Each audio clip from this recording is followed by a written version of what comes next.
आज के वीडियो में हम जानेंगे एसी और डीसी को। एसी मतलब अल्टरनेटिंग करंट, डीसी मतलब डायरेक्ट करंट, ये क्या होते हैं। लास्ट वीडियो में हम पढ़ चुके हैं कि डायनामिक इलेक्ट्रिसिटी के 2 पार्ट्स होते हैं, एसी और डीसी, अल्टरनेटिंग करंट और डायरेक्ट करंट।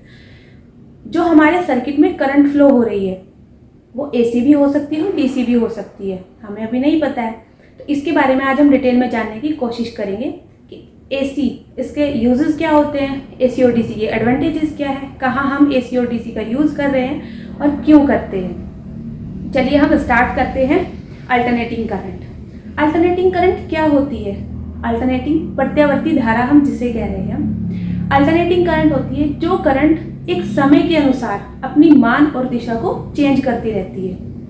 अल्टरनेटिंग करंट एक वेव फॉर्म में चलती है कि उसका मान भी चेंज होगा, उसकी दिशा भी चेंज होती रहती है टाइम के अकॉर्डिंग। एक वेव फॉर्म में चलती है जिसे हम कहते हैं साइन वेव। तो एक वेव के माध्यम से हम इसे समझ लेते हैं कि अल्टरनेटिंग करंट क्या होती है। अल्टरनेटिंग करंट अपने 0 पॉइंट से चलकर एक पॉजिटिव मैक्सिमम पॉइंट पर पहुंचती है और वहां से फिर जीरो से फिर अपने नेगेटिव मैक्सिमम पॉइंट पर पहुंचते हो, फिर से वो अपनी 0 वैल्यू पर पहुंच जाती है। मतलब उसके मान भी चेंज हो रहा है, उसकी दिशा भी चेंज हो रही है, एक बार पॉजिटिव और एक बार नेगेटिव। मतलब एक अपनी साइकिल कंप्लीट करती है, हाफ साइकिल पॉजिटिव और हाफ साइकिल नेगेटिव, अपने चक्कर को पूरा करती है। अल्टरनेटिंग करंट एक वेव फॉर्म में चलती है। हम जानते हैं अल्टरनेटिंग करंट जो होती है वो 1 सेकेंड में अपने 50 साइकिल्स को ऐसे ही कंप्लीट करती है कि हाफ साइकिल पॉजिटिव और हाफ साइकिल नेगेटिव। ऐसे हमारी एसी चलती है अल्टरनेटिंग करंट, जिसे हम कहते हैं फ्रीक्वेंसी। 50 साइकिल्स पर सेकेंड में कंप्लीट कर रही है। मतलब हमारी जो एसी है उसकी आवृत्ति जो होती है वो 50 हर्ट्ज होती है, 50 साइकिल्स। अभी एक फ्रीक्वेंसी, एक न्यू वर्ड आया, ये फ्रीक्वेंसी क्या होता है? फ्रीक्वेंसी क्या है जिसे हम आवृत्ति कहते हैं। आवृत्ति मतलब किसी भी घटना का बार बार से दोहराना। अब यहाँ घटना क्या है? करंट की हम बात कर रहे हैं, तो करंट की जो बार बार से आवृत्ति हो रही है वो फ्रीक्वेंसी है। अल्टरनेटिंग करंट में क्या हो रहा है कि करंट 50 बार मतलब हाफ साइकिल पॉजिटिव अपनी कंप्लीट कर रही है, हाफ साइकिल नेगेटिव। करंट ऐसे चल रही है एक वेव फॉर्म में, तो 1 सेकेंड में अपनी 50 साइकिल्स को कंप्लीट कर रही है, तो ये आवृत्ति कहलाती है। आवृत्ति मतलब किसी भी घटना का बार बार से दोहराना, वो आवृत्ति कहलाती है। आवृत्ति मतलब एक सेकंड में करंट अपनी जितने साइकिल्स को कंप्लीट कर रहा है वो आवृत्ति कहलाती है। अब एसी की बात करें तो एसी क्या होता है कि 1 सेकंड में अपनी 50 साइकिल्स को कंप्लीट कर रही है, तो एसी की आवृत्ति होती है 50 हर्ट्ज या 50 साइकिल पर सेकेंड। हर्ट्ज जो है वो फ्रीक्वेंसी का मात्रक होता है। अब यहाँ हम ऐसे भी समझ सकते हैं कि मान लीजिए हमारा करंट 1 सेकेंड में ओनली 2 साइकिल्स को कंप्लीट करता है, तो यहाँ आवृत्ति क्या हुई है एसी की? 2 हर्ट्ज होगी। एग्जाम्पल के तौर पर हम समझ रहे हैं। या मान लीजिए कि एसी अपनी 1 सेकेंड्स में 3 साइकिल को कंप्लीट करता है, तो आवृत्ति क्या होगी फिर? 3 हर्ट्ज हो जाएगी। मतलब 1 सेकेंड में वो जितने साइकिल्स अपने कंप्लीट कर रहा है। पर जो हमारा एसी है चलता है वो 1 सेकेंड्स में अपनी 50 साइकिल्स को कंप्लीट करता है। तो अल्टरनेटिंग करंट की जो फ्रीक्वेंसी हुई, आवृत्ति, वो 50 हर्ट्ज होती है। अब ये फ्रीक्वेंसी जो होती है वो आवर्तकाल के व्युत्क्रमानुपाती होती है। F = होता है 1/T। अब ये आवर्तकाल क्या है? T मतलब टाइम पीरियड। तो इस साइकिल को कंप्लीट करने में जितना समय लिया गया है वो हमारा कहलाता है टाइम पीरियड, मतलब आवर्तकाल। एक साइकिल को कंप्लीट करने में जितना भी समय लगा है वो आवर्तकाल कहलाता है। और F जो फ्रीक्वेंसी है वो टाइम पीरियड के व्युत्क्रमानुपाती होता है। F = 1/T। एक करंट का या वोल्टेज का एक हाइट लेना पड़ता है, ठीक है। मान ली जो मैक्सिमम पॉइंट है वो हमारा एम्पलीट्यूड कहलाता है, जो हाइट हम माप रहे हैं वो एम्पलीट्यूड कहलाता है। मतलब इस करंट का कोई एक पीक पॉइंट है, एक शिखर मान है जिसे हमने एम्पलीट्यूड कहा है, जिसे हम आयाम भी कहते हैं। तो जो हमारी अल्टरनेटिंग करंट में जो साइन वेव है उसमें एक एम्पलीट्यूड चाहिए होता है, करंट या वोल्टेज का एक मैक्सिमम मान जो एम्पलीट्यूड है, टाइम पीरियड कि वो साइकिल्स को कितने समय में कंप्लीट कर रहा है, हमारा टाइम पीरियड कहलाता है। फ्रीक्वेंसी कि 1 सेकेंड समय में जो करंट ने, अल्टरनेटिंग करंट ने जितने साइकिल्स को कंप्लीट किया है वो हमारी फ्रीक्वेंसी कहलाती है। फ्रीक्वेंसी का मात्रक होता है हर्ट्ज। फ्रीक्वेंसी को हर्ट्ज में मापते हैं या फिर साइकिल पर सेकेंड में। एक एग्जाम्पल के माध्यम से हम अल्टरनेटिंग करंट को समझ लेते हैं कि वो अल्टरनेटिंग करंट कैसे चल रही है। साइन वेव में साइन फॉर्म में चल रही है। लैंप को हम एक वोल्टेज सोर्स से कनेक्ट करते हैं, उसमें करंट फ्लो कराया, करंट जो है वो 6 एम्पियर फ्लो हो रही है, वोल्टेज 240 वोल्ट हमने इसे दिया है। तो क्या होगा कि करंट एक बार अपने मैक्सिमम पॉइंट पर पहुंचती है। हमने अभी पढ़ा है कि एक बार अपने मैक्सिमम पॉइंट पर पहुंच लिया मतलब 6 एम्पियर एक मैक्सिमम वैल्यू पर पहुंच लिया, फिर से वो जीरो आई। पॉजिटिव हाफ साइकिल उसने अपना कंप्लीट किया, फिर वो नेगेटिव अपनी हाफ साइकिल कंप्लीट कर रही है। मतलब जब वो पॉजिटिव एक मैक्सिमम पॉइंट पर पहुंची है तब लैंप ग्लो कर रहा है, जैसे वो जीरो पर आई लैंप बुझ जाता है। तो 1 सेकंड में ऐसे ही 50 बार हमारा लैंप ग्लो करता है और 50 बार वो लैंप बुझ जाता है। मतलब 1 सेकंड में हमारा जो लैंप है वो 100 बार जलता और बुझता है, पर हमें तो ऐसा नहीं दिखाई दे रहा है, हमें तो जलता हुआ दिखाई दे रहा है क्योंकि हमारी आंखें इतने कम समय अंतराल में उस लैंप को जलते और बुझते हुए नहीं देख पा रही। तो हमें लगता है कि लैंप जल ही रहा है कंटिन्यूअसली। इस एग्जाम्पल के माध्यम से हम समझ रहे हैं कि जो हमारी करंट है वो चल तो रही है ऐसे ही कि हाफ साइकिल पॉजिटिव और हाफ साइकिल नेगेटिव, मतलब 50 बार लैंप जल रहा है और 50 बार बुझ रहा है, पर वो हमें नहीं दिखाई देता है क्योंकि हमारी आंखें उसे नहीं देख पा रही है इतने कम समय अंतराल में कि वो जल भी रहा है और बुझ भी रहा है। तो हमें कंटिन्यूअसली लैंप ग्लो होता हुआ दिखाई देता है। एसी को हम जनरेट कैसे करते हैं, एसी हमें कैसे प्राप्त हो रही है? तो एसी को जनरेट कराने के लिए एक युक्ति की आवश्यकता पड़ती है जिससे हम कह रहे हैं अल्टरनेटर। अल्टरनेटर मतलब प्रत्यावर्तक।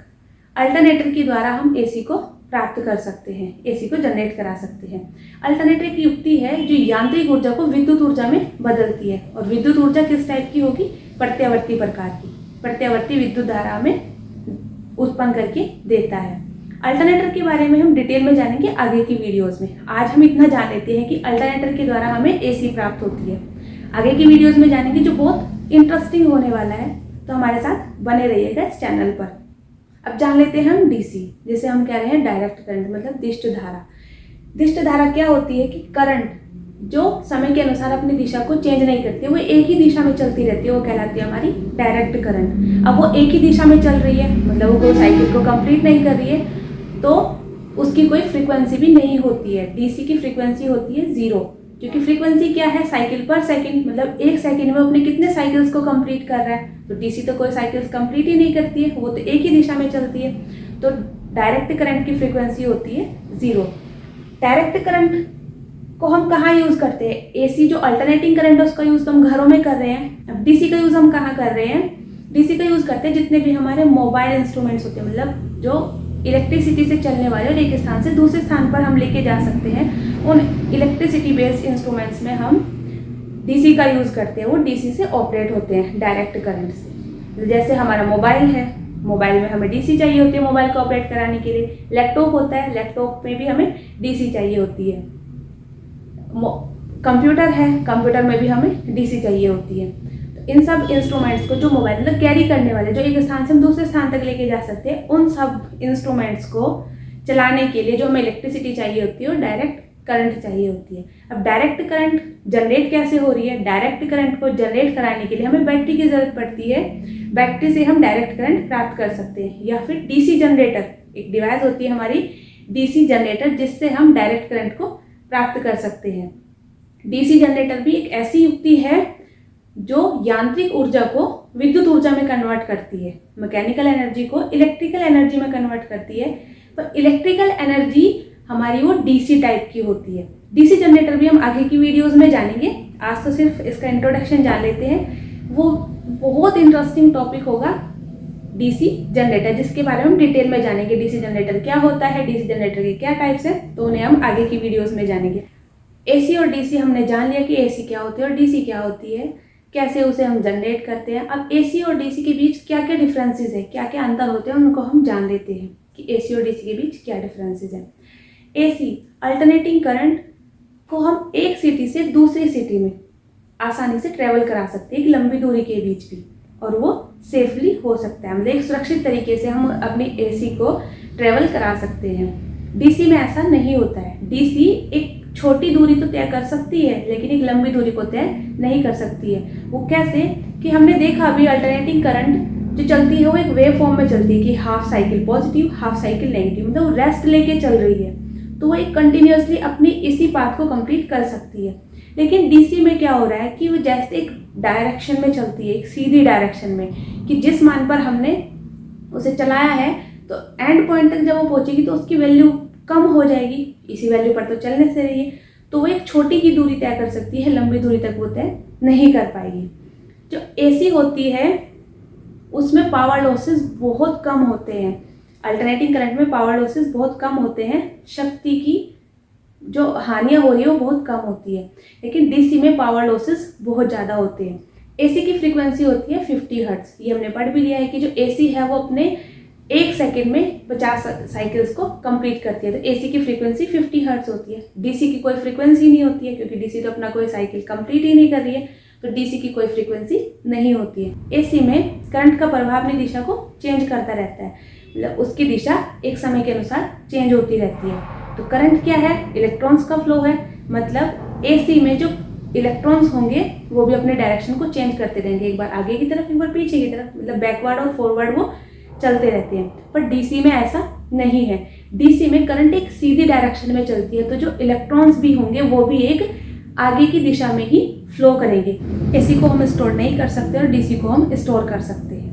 अल्टरनेटिंग करंट होती है वो खतरनाक, इतनी खतरनाक नहीं होती है, और डायरेक्ट करंट जो होती है वो बहुत खतरनाक होती है। क्यों? क्योंकि अल्टरनेटिंग करंट, मान लीजिए अल्टरनेटिंग करंट की 240 वोल्ट है, डायरेक्ट करंट का भी हम 240 वोल्ट ले रहे हैं, तो अगर हमें अल्टरनेटिंग करंट से एसी से झटका लग रहा है 240 वोल्ट का, तो क्या होता है कि एसी तो हमारी साइन वेव में चल रही है, साइकिल फॉर्म में चल रही है, तो क्या होगा कि पॉजिटिव साइकिल फिर नेगेटिव साइकिल, एक मौका हमें मिलता है उससे वोल्टेज से छूटने का, कि हम एक किसी टाइम पीरियड में हम उससे छूट सकते हैं। बट जो डायरेक्ट करंट होती है वो तो 240 वोल्ट एक सीधी ही डायरेक्शन में चल रही है, उसमें तो उसके मान में कोई चेंज ही नहीं हो रहा है, वो अपने एक ही फॉर्म पर चल रही है। तो क्या होता है कि हमें उसमें छूटने का मौका मिलता ही नहीं है, उस वोल्टेज से हम हट ही नहीं सकते हैं। तो इसलिए हमारा जो डीसी होता है वो एक डेंजरस है, मतलब एसी की अपेक्षा डीसी ज़्यादा खतरनाक होती है। एसी को हम अपने घरों में यूज़ कर रहे हैं, घर में जो सप्लाई आती है वो एसी आती है, तो कुछ उसके एडवांटेजेस होते हैं। एसी बहुत कम खर्चीला होता है डीसी की अपेक्षा, डीसी ज़्यादा खर्चीला होता है। एसी में पावर लॉसेस कम हो रहे हैं और डीसी में पावर लॉसेस ज़्यादा होते हैं। एसी को हम इजीली जनरेट करा सकते हैं अल्टरनेटर के द्वारा, जो डीसी को हम इजीली जनरेट नहीं करा सकते। अल्टरनेटिंग करंट के कुछ यूजेस हैं कि अल्टरनेटिंग करंट का हम यूज़ क्यों कर रहे हैं, क्योंकि अल्टरनेटिंग करंट को अगर हमें ट्रांसमिट कराना है, उसके ट्रांसमिशन में एनर्जी लॉसेस बहुत कम होते हैं। एनर्जी लॉसेस कम हो रहे हैं तो वो उसकी इंस्टॉलेशन को भी बढ़ा देता है, तो इसलिए हम एसी का यूज़ करते हैं अपने घर में सप्लाई में। घरों में जो करंट आ रही है वो तो एसी होती है, अल्टरनेटिंग करंट। पर जितने भी हमारे इंस्ट्रूमेंट्स हैं जिन्हें हम आसानी से एक स्थान से दूसरे स्थान तक कैरी कर सकते हैं और वो इलेक्ट्रिसिटी से ऑपरेट हो रहे हैं, जैसे मोबाइल है, लैपटॉप होता है, जो छोटे छोटे खिलौने होते हैं, जो छोटे छोटे टॉयज़ हैं, वो इलेक्ट्रिसिटी से अगर चल रहे हैं तो उसमें हम डीसी का यूज़ करते हैं। क्योंकि क्या है कि मान लीजिए हमने कोई खिलौने को चलाना है ना, और बिजली का बोर्ड तो बहुत दूर है और हमें वो खिलौना चलाना है, और अगर हमें वो एसी से चला रहे होते तो इतनी लंबी वायर लेके जाएंगे, ऐसा तो संभव नहीं है। तो इसलिए हम वो छोटे छोटे खिलौने या अपने मोबाइल फ़ोन या लैपटॉप जो होता है उन सब में डीसी की आवश्यकता होती है, उन सबको ऑपरेट कराने के लिए। घरों में एसी चल रहा है, एसी क्या है, एक जगह पर फिक्स है, घर में पंखा चलता है, पंखा एक जगह फिक्स है, तो उन सबको चलाने के लिए हम एसी का यूज़ कर सकते हैं, क्योंकि वो अपनी एक फिक्स कंडीशन में वहाँ तक हम एसी को पहुँचा सकते हैं। करंट के कुछ इफेक्ट्स होते हैं जिसके कारण हम उसे फील कर सकते हैं। ऐसे तो हमें नहीं दिख रहा है कि हमारी अल्टरनेटिंग करंट या डायरेक्ट करंट फ्लो हो रही है, तो कुछ इफेक्ट्स होते हैं जिसके माध्यम से हम उसे जान सकते हैं कि हमारी करंट फ्लो हो रही है, फील कर सकते हैं कि करंट है। तो करंट के कुछ इफेक्ट्स हैं, कुछ प्रभाव है, जैसे हीटिंग इफेक्ट आता है। हीटिंग इफेक्ट, जैसे आपने सप्लाई ऑन किया तो हमारा हीटर एक हीटिंग इफेक्ट का एग्जांपल है कि हीटर चल गया, मतलब वहाँ से हमें हीट मिल रहा है। ये जो लैंप होता है, लैंप से भी हमें कुछ हीट मिलती है बल्ब से, तो हीटिंग इफेक्ट ऊष्मीय प्रभाव है जिसके माध्यम से हम समझ रहे हैं कि हमारा यहाँ करंट फ्लो हो रहा है। नेक्स्ट आता है लाइटनिंग इफेक्ट, प्रकाशीय प्रभाव, कि हमने करंट को फ्लो कराया और एक लैंप हमने वहाँ कनेक्ट किया हुआ है, तो क्या हुआ कि प्रकाश उत्पन्न हुआ है ना, लैंप जल चुका है तो हमें पता चल रहा है कि वहाँ करंट है, जो कि हमें एक लाइटनिंग इफेक्ट, एक प्रकाशीय प्रभाव के रूप में मिल रही है। नेक्स्ट आता है मैग्नेटिक इफेक्ट। मैग्नेटिक इफेक्ट चुंबकीय प्रभाव के माध्यम से हम समझ सकते हैं कि करंट है। जैसे हमारी मोटर होती है, मोटर जो चलती है वो एक मैग्नेटिक इफेक्ट से चलती है। एक एग्जाम्पल्स है मोटर का कि उसमें हम चुंबकीय प्रभाव को देख सकते हैं, करंट के चुंबकीय प्रभाव को देख सकते हैं। नेक्स्ट आता है हमारा रेज इफेक्ट, किरण प्रभाव। हम सब ने देखा है कि एक्सरेज होते हैं, हमारी बॉडी में जो बोन्स है, हड्डी है, उसका एक्सरा किया जाता है। एक्सरा तो सभी ने देखा है ना, पर हमें तो ऐसे नहीं दिख रहा है कि हमारे शरीर में हड्डी है, ये तो पता है, पर हमें नहीं दिख रहा है। तो कैसे हमारी इंटरनली पार्ट जो हड्डी को दिखा देता है, वो एक रेज इफेक्ट, करंट का रेज इफेक्ट है कि करंट को एक ट्यूब के माध्यम से, एक ट्यूब होती है हमारी, उसके माध्यम से इलेक्ट्रॉन्स को इतनी तेजी से, इलेक्ट्रॉन्स उसमें इतनी तेजी से फ्लो करते हैं कि हमारे जो बॉडी का इंटरनली पार्ट है, जो हड्डी है, वो उसको देख सकता है। मतलब हमारी बॉडी के इंटरनली पार्ट का एक डायग्राम ले सकता है। तो वहाँ हम रेज इफेक्ट को देखते हैं कि करंट का रेज इफेक्ट है किरण प्रभाव, कि वहाँ करंट फ्लो हो रही है। नेक्स्ट आता है हमारा केमिकल इफेक्ट। करंट का एक केमिकल इफेक्ट है, रासायनिक प्रभाव। बैटरी में हम इस प्रभाव को देख सकते हैं कि बैटरी के अंदर केमिकल भरा होता है, उस केमिकल के अंदर जैसे ही हमारी करंट जाती है तो केमिकल्स अपने आयनों में विभाजित हो जाता है। पॉजिटिव आयन पॉजिटिव प्लेट पर और नेगेटिव आयन नेगेटिव प्लेट पर चल जाते हैं। इस तरह से हमारी बैटरी चार्ज हो जाती है। तो हम बैटरी के अंदर केमिकल, एक करंट के केमिकल इफेक्ट को देख सकते हैं। एसी को डीसी में अगर हमें चेंज करना है तो हमें रेक्टिफायर की आवश्यकता पड़ती है। एसी को डीसी में जो कन्वर्ट कराती है युक्ति, वो कहलाती है रेक्टिफायर, दृष्टिकारी। और डीसी को अगर एसी में कन्वर्ट करना है, डीसी हमारे पास डायरेक्ट करंट आ रही थी, पर हमें अचानक से ज़रूरत पड़ गई है एसी की, अल्टरनेटिंग करंट चाहिए है, तो हमें इन्वर्टर की सहायता से डीसी को एसी में कन्वर्ट कर सकते हैं। आज का हमारा वीडियो कैसा लगा कमेंट बॉक्स में ज़रूर बताइएगा, लाइक और शेयर ज़रूर करें।